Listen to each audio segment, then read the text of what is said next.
town branch sewer that cuts through here that we're pretty much standing right on top of. It's the largest sewer in Springfield, and when it fills to capacity, it starts coming out of the inlets and the manholes. So this underground detention that's here, storage, not only does the system now have to fill the existing pipe to capacity, now it's got to fill, all of these other pipes that were just put in. This almost half-mile pipes here that were put in. So the system was made with 60-inch pipe and fittings. It holds up to 341,000 gallons of water in storage right underneath the park behind me, or about 45,000 cubic feet of storage.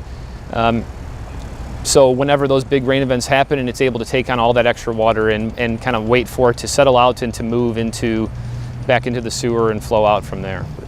Where you have old alleys and old buildings and you get into putting in a pipe system like we have behind us, you run into the surprises you knew about and the surprises that you didn't know about.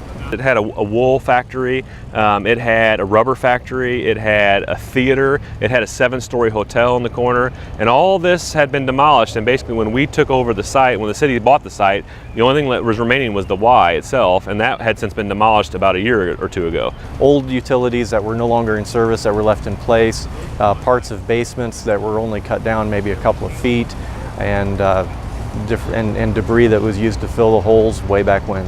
Because of contaminated soil in the property, they had a clay liner that went in all around and enveloped the whole system. So as we would dig down to our elevation, we would put a sand bed down and then put our clay liner down and then come up with the pipe and all our backfill. And then when we got to a foot above the pipe, then we would wrap the liner over the top of it, seal everything up, and then backfill with dirt to grade.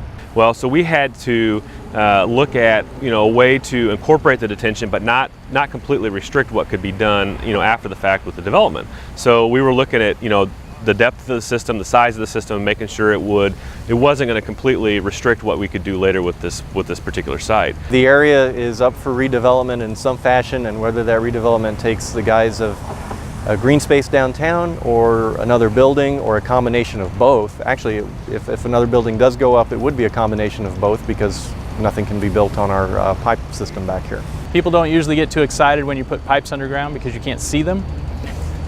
So this has pipes underground and it has a nice roadway along with it too. So I think that helped to secure funding for the underground portion because there was another element to it that is very visible to the public.